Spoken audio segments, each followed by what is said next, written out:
Burnout can really stop so many people from achieving great things, and it's something that most people in the 21st century are battling with. So let's talk about what causes it, how to prevent it, and also how to make sure that you've got the energy that you want to do the things that you want to be able to do throughout your day.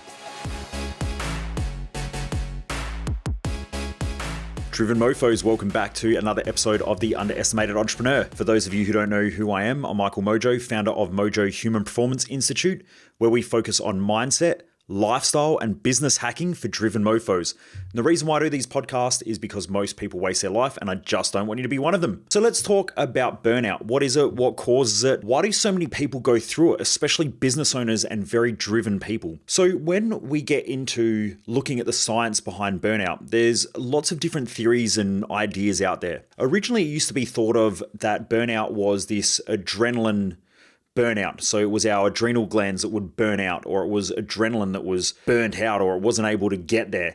And that sort of idea had been thrown around quite a lot in the alternative health community. It was also thrown around in the medical community as well for a while. But as more and more research comes out, they're starting to find that there is something called dopamine, which is a neuromodulator. Now, I don't want to get too much into the science of this stuff. I'm going to actually go through this and talk about it quite a lot at our next Business Odyssey or a Business Growth Odyssey event that I'm running. But I want to give a brief overview of it and some implementable tools that you can use on a day-to-day basis to prevent burnout, but also if you're going through it, that will help you to get back on track pretty quickly. So it's important to understand that it's this chemical called dopamine, or this neuromodulator that is within our brain that allows us to get motivated, I guess you could say. Now, dopamine used to be thought of as a pleasure chemical, that we would get this pleasure when it was released. But over the years, the more and more neuroscientists have sort of dived deep into this idea of dopamine. What they've found out is that it's a hormone or a chemical. Actually, I'll correct that because it's not actually a hormone, it's a neuromodulator. But it's responsible for motivation, for drive, for craving, and it also modulates our time perception, or our perception of time. Now, when we look at dopamine, what it does is it is almost like a reward mechanism for things that we perceive that we're doing well or that are going well. Now, there are two things that we have to understand. There is a baseline of dopamine. So we have this baseline, or this base level, and then the increase off of baseline is what makes us feel good or feels pleasurable, I guess you could say. It's normally created from our motivation or our drive or the fulfillment of something that we're trying to achieve or that we're aiming for. And so this dopamine gets released. Now, the problem of this idea of dopamine, or this science behind dopamine, is that what can happen is we can artificially stimulate dopamine. Now, we can artificially stimulate it by things like having chocolate or having sex. Now, they're not too bad. Some of the science that's around, or the scientific literature that's around, says that it can almost give a 100% increase on dopamine. So, a double fold or a 2 times fold on dopamine. Now, you have other things like methamphetamines. Now, when you're looking at methamphetamines, that massively increases dopamine. So I'm just going to flick through here because I do have some of my notes, but it gives a 10x return. So you've almost got 100 times increase of dopamine. Now, when you have something like that, it not only gives you a high, but it also shifts your baseline. And so as it increases the baseline of dopamine, you can then start to crave more of dopamine, but you don't get the same feeling from the original high or the original pleasure that you got from it originally. So therefore, you'll crave more of it in order to get that same feeling. But over time, that baseline keeps creeping up, which then means that the gap between the peak and the baseline is depressed or decreased. There's not as much there between the baseline and the peak and the trough. Now, the other thing is what goes up has to come back down. Now, this has been known for thousands of years, right? And great philosophers have spoken about this idea of what goes up has to come back down, not just because of gravity, but also our emotional states. What goes up has to come back down. I've been talking about this for years, and this is my criticism of a lot of personal development and motivation, is that when you give people high highs, it will lead to low lows. And a lot of people who go to personal development will start to feel depressed within a week or two afterwards, or they'll feel flat or tired or burnt out. And it's not just from the energy burnout, but it's from the dopamine release of them feeling excited or them feeling highly motivated for a short period of time. It can lead to that crash. It also creep up that baseline as well, which then can leave them feeling a bit burnt out or a bit tired. Now, things like nicotine can also increase it by 2.5 times. Cocaine can do 2.5 times as well. Chocolate is 1.5 times. Sex and the pursuit of sex can double it. So these are the things that we've got to be aware of. Now, how does this help us in everyday life? in order to feel motivated to do something, dopamine has to be there, and it needs to be there in some form of an elevated state. Now, not too high, but not too low. If it's too low, we'll feel unmotivated. If it's too high off of baseline, we'll feel really excited and we'll get a lot of pleasure. But what it does is it leads to the pain afterwards. And the pain afterwards comes from the craving of that thing again. So I don't know if you've ever eaten chocolate. And as I mentioned, chocolate raises the baseline. Sorry, it raises about 1.2 elevation from baseline, 1.2 times the amount. So as it goes up, we start to feel good and we start to feel pleasure. But then what will happen is we drop back into this pain response where we want more of it again. And then sort of our brain kicks in, and you might have what Sigmund Freud called these implanted values or these implanted ideas onto us. He called that the super ego, where then we start to have these voices inside of our head that says, don't eat too much chocolate. If not, I'm going to get fat. I'm going to start to feel bad. So you start getting these internal dialogues that can start to make us feel like shit because we want to crave the thing that made us feel good in the first place. But that feeling good is from the neuromodulator dopamine. Also, dopamine helps with the release of adrenaline or norepinephrine. So these things allow us to not only feel good, but to give us energy as well. Now, how does this relate to burnout? Well, a few ways. If you're doing things throughout your week that give you pleasure, for instance, scrolling through Facebook, and every moment that you see something that you enjoy, you get these little micro doses or these doses of dopamine. It makes you feel good. Well, as this keeps happening as well throughout the day, you might get a little bit stressed and start to pursue extra work. So that pursuit of working hard also makes you feel good and gives you a bit more dopamine. Then you might get home and have some chocolate, bit more dopamine. You buy something on Amazon, gives you some dopamine. And so you keep getting more and more of these dopamine squirts throughout your day to make you feel good, like you're achieving something, or, like you're motivated to go do all these things. And then eventually you start to burn out. And you burn out for two main reasons. One, because of the peak, and then the trough. That trough again creates a craving of the things that made us feel good in the first place. So we start to feel like shit. We get that internal dialogue where we start beating the crap out of ourselves, telling us we shouldn't be buying extra stuff. We're eating too much. We need to exercise more. We start feeling a bit crap about ourselves or the choices that we've made previously. So we have this decrease or this negative, I guess you could say, negative self-talk, these thoughts inside of our head about we shouldn't be doing these certain things. But then not only that, you can increase the baseline. So the baseline starts to creep up. So if you imagine that there's this baseline or this base that then now creeps up higher, the peak then isn't as high off of the baseline. So the same thing that once made you feel good doesn't make you feel as good again. And so the more that we keep using dopamine and doing things like using social media, not only are you going to burn out, but that baseline starts to increase and creep up, which then means that the peak isn't as high as what it was originally. So you might start craving other things as well in order to get that same dopamine rush or that same feeling of energy. So you just need to be aware of these things. What I've done recently is I've just stopped using social media as much. Essentially, I book out time throughout the day and I use it, and then the rest of the day I either lock my phone away somewhere else or I put it away from me so that I don't keep checking in on it, because those small micro doses consistently of dopamine will make you feel good. But then after a while, you'll just be scrolling through social media. I don't know if anyone else has gone through this, but you essentially just be scrolling through social media for the sake of it, looking for something, not even knowing what you want. But then at the same time, you're feeling unmotivated until you see something that sparks your motivation to give you a quick squirt of that dopamine again. And when that happens, that again will cause cravings to want to find something similar again, to get that squirt of dopamine. And eventually you'll just burn out, or you'll feel like shit, or you'll realize that you've wasted a lot of your time, and it will make you feel pretty crappy. So I have heard of this idea of dopamine detox lately. So essentially eliminating those sort of things out of your everyday routine definitely helps. Like I said, I try and keep my phone away from me throughout the day so I don't keep getting these consistent reactions of wanting to grab my phone. The other thing that I've done that's helped a lot as well is making sure that I set regular bedtime and also regular time off of my phone. So I won't hop on my phone after about 8 o'clock at night. I just put it away and I don't touch it. I just chuck it on flight mode, because if not, I found myself that I was consistently checking it and I couldn't figure out why I would just crave checking in on my phone until I fucking burnt out wildly, and it almost took me a week and a half to get my energy back. And I was thinking, what the hell is going on? Why do I feel so shit? Why do I feel down? I was almost, I guess you could say I was feeling depressed, but I wouldn't say I was depressed. I was just feeling depressed, like I was feeling flat, tired, burnt out, like I had no energy, like I had no motivation. I couldn't figure out what was going on. And then I came across a couple of books on dopamine and I started studying them and I went, shit, this is exactly what I'm going through. And so for the last couple of months, I've been studying quite heavily this response from dopamine and looking at different research and different articles out there.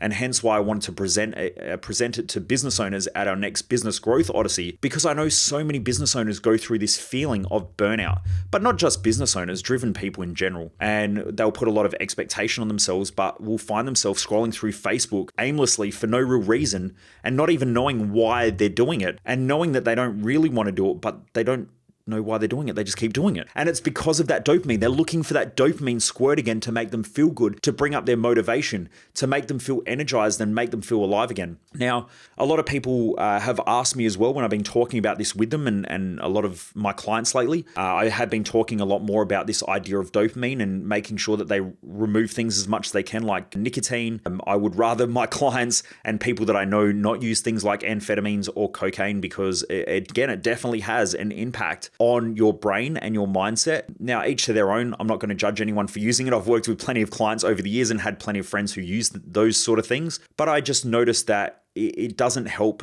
to create long-term results. Like, I've never heard someone who's super successful say, the key to my success is alcohol and drugs. Although, on the way up, it'll seem like alcohol and drugs are helping them massively and like they're having a lot of fun. But when they lose everything, it's normally because of the poor choices that they have made with alcohol and drugs. The Wolf of Wall Street was a perfect example of that if you haven't seen that movie. It was a great example, and it happens so much in the business world and in the finance space where people start making a lot of money, they start using a lot of drugs, they need, again, that large amount of dopamine squirt by winning deals, by putting things together. But after a while, you just see that they're on more and more cocaine, or they're using more and more things like amphetamine, or, even just, I guess you could say, coffee. Not that caffeine, according to some of the research, it doesn't seem like caffeine increases dopamine too much, but what it does is it increases the ability for the dopamine receptors to work. So I won't get too much into this, but it definitely does help to make us feel better, but it works on the dopamine receptors more than it does increasing the level of dopamine itself. So these are some of the things that you just might want to be aware of. But yeah, just be aware of using drugs and things like that because they do have a massive impact on you mentally. They will impact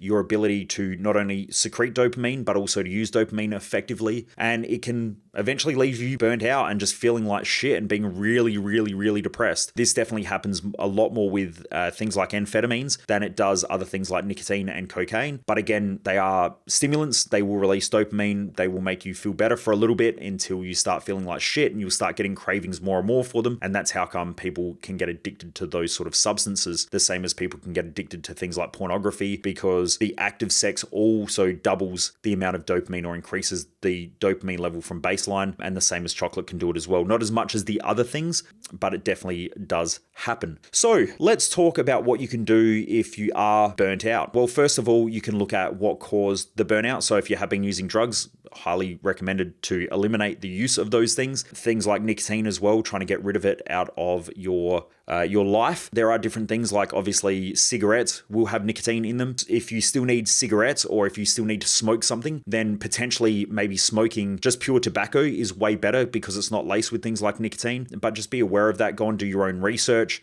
Go and consult your doctor. Go and consult other specialists as well. That's not my area of expertise. As I mentioned before in other podcasts, my area of expertise is human behavior and optimizing human performance. Hence why I work with a lot of business owners, because that's exactly what they're trying to do, is get the best out of themselves and also get the best out of others in their business. Also, most business owners know that the number one thing that fucks up their business and causes them the most amount of stress are people. And it's probably the area that most business owners don't focus on enough. They'll focus on building better marketing systems, better sales systems, but they don't focus on learning better human behavior tools in order to help them perform better, but also to help them understand others and help others to perform better as well. Hence why we run the events that we do, both for human behavior and also for business as well. But anyway, the first thing you want to do is go through and try to figure out how you can eliminate some of the things that are giving you those dopamine squirts throughout the day, or those peaks and the troughs. So first of all, things like social media, see if you can get rid of it, or at least limit it down to a set time per day. So give yourself maybe an hour to respond to messages and then just put the phone away for the rest of the day. That's extremely hard for most people. If you find yourself aimlessly scrolling, that's exactly what you're looking for in most cases, will be that dopamine hit to make you you feel motivated, to give you a bit of energy, to make you feel a bit more alive, but not necessarily the best thing for you mentally, not also the best thing for you if you want to live a great life as well, because dopamine does increase our motivation, does increase our drive, but it also increases our cravings for that thing. So we've just got to be very careful about how we use it and become maybe a bit more self-aware, and to use it in a way where we get the best out of ourselves and get to optimize our life. So we want to probably eliminate things like social media or use it in set times throughout the day. The other thing is eliminate things like nicotine, eliminate any sort of drugs or whatever that will stimulate dopamine like amphetamines or cocaine, because again, it will leave you craving more of it. It will definitely create more drive and motivation for a short time, but for a long period of time, not the best. And most people that I've seen who start using things like amphetamine, after a while, it does not lead to beneficial outcomes in most cases. In fact, I've seen some of my old friends use it quite heavily, and in fact, it not only caused them to burn out and meltdown, a lot of them now have depressive disorders. A lot of them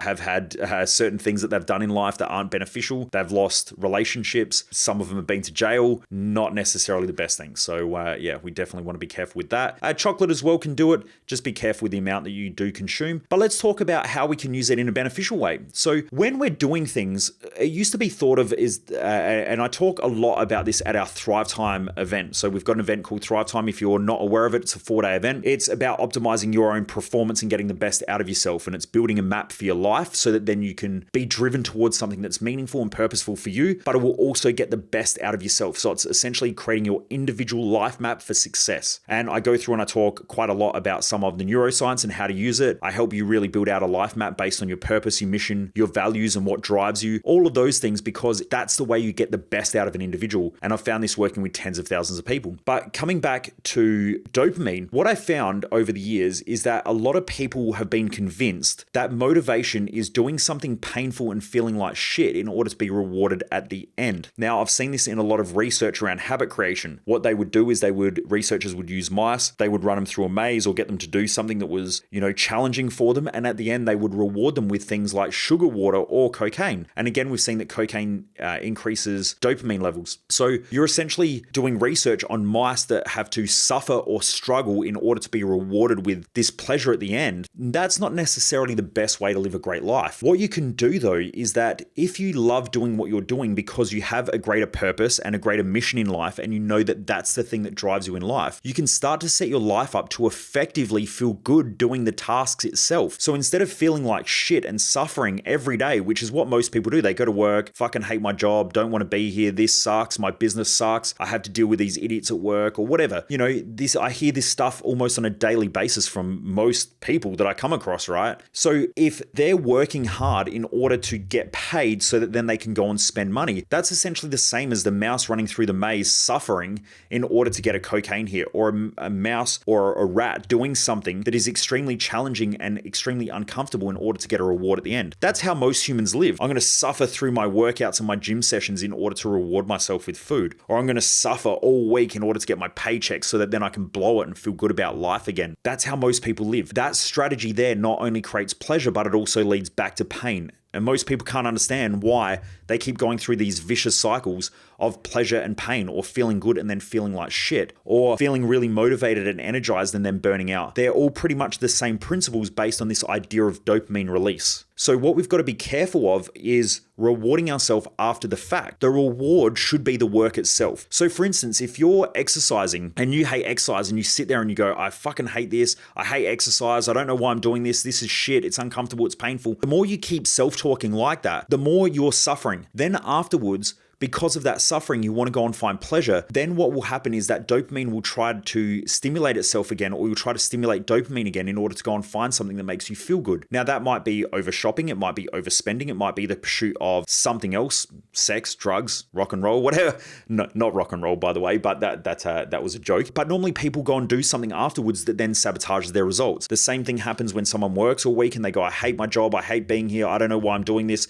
sucks. And then afterwards they get paid, so they go and spend their money in order to feel good again. That is what is known as a vicious cycle, not necessarily helping you get ahead in life. It will make you feel good for little bits, but it won't necessarily help you to get ahead. Great achievers at anything love the process. So if you go and watch interviews with Kobe Bryant, he just loved training. He loved the process of getting up every morning and training and shooting 1,000 shots. Or he would love the process of studying and learning or studying the game. He loved the process of getting better, not so much the outcome. He didn't really give a shit whether he won or lost games. I mean, obviously he wanted to win. He was driven to win, but that all related back to the process that he went through in order to win that game, more than the win itself. Now, most people in life try to focus on just the win itself. When you do that, you will suffer the most because the majority of your life will be in the process, not in the outcome. So you want to make the process fun. So if you're going to go to work, have fun, enjoy yourself, enjoy the process of learning, enjoy the process of making mistakes, enjoy the process of becoming better every day versus just the outcome, which is the reward at the end. If you're wanting to exercise and making that as a habit in your life because you want to feel great and have great health, if you want to do that, make the process of exercise fun. When you're there, start the self-talk like, I love this stuff. I love pushing myself. I love getting the best out of myself. When you do that, the process of exercise will become enjoyable, not the after exercise part where you walk out of the gym and you go, cool, now I get to eat chocolate or now I get to eat shitty food again. Okay,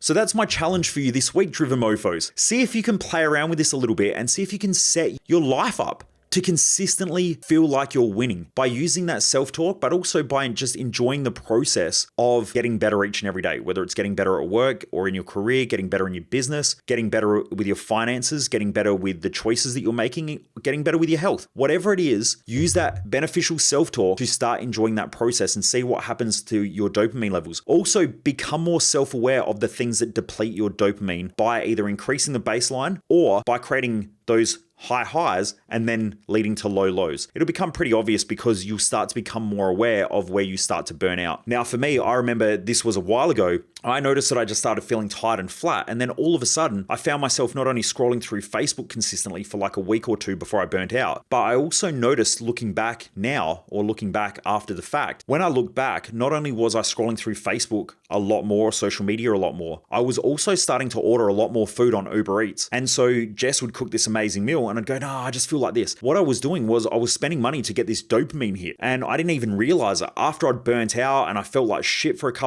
for a week and a half and just felt really tired and unmotivated and lethargic and probably a bit down on myself, beating myself up mentally and emotionally, I went, shit, this is what's going on. And then that's when I started reading the books on dopamine and all of this and went, wow, this is a game changer. The majority of business owners and driven people that I know consistently experience burnout, whether it's once a month, whether it's once every couple of months, but there'll be these huge ruts that they go through for a week or two where they just feel like they have no motivation, they're burnt out, they're tired, they're lethargic, and they'll have a lot of negative or disempowering self-talk. They might even feel depressed, and that's probably why. It's dopamine. So just be careful with the way you use your dopamine. Anyway, Driven Mofos, I hope this episode helps. Please send me a message on any of my socials. I would love to hear from you if you enjoyed this episode. Also, for all of you out there who have been rating our podcast by giving it a 5-star rating on any of the podcast platforms that you've been listening to this on, and also writing reviews, you can write a review on the Apple Podcast app, and also sharing this with their friends. Our traction went up massively last week. So a massive thank you to everybody out there who's been sharing this. I've noticed a couple of you have tagged me in posts on Instagram or tag me on posts on Facebook as well. I really do appreciate it. We've actually been cranking numbers. So that's not credit to me. That's a massive credit to the community. Each and every one of you who have been listening to this podcast, it's absolutely amazing that we've been getting these numbers and they've been increasing week after week after week. So I wanted to say a massive thank you to each and every one of you as well who have been rating, reviewing this podcast and also sharing it as well. It really does make a massive difference and it keeps me driven as well. It gets my dopamine up when I check in the data and the numbers and I see that every week they're going up and up and up. But last week we just blew it apart as a community. So it's been great. And also there's been someone who's actually been reporting some of these podcasts for,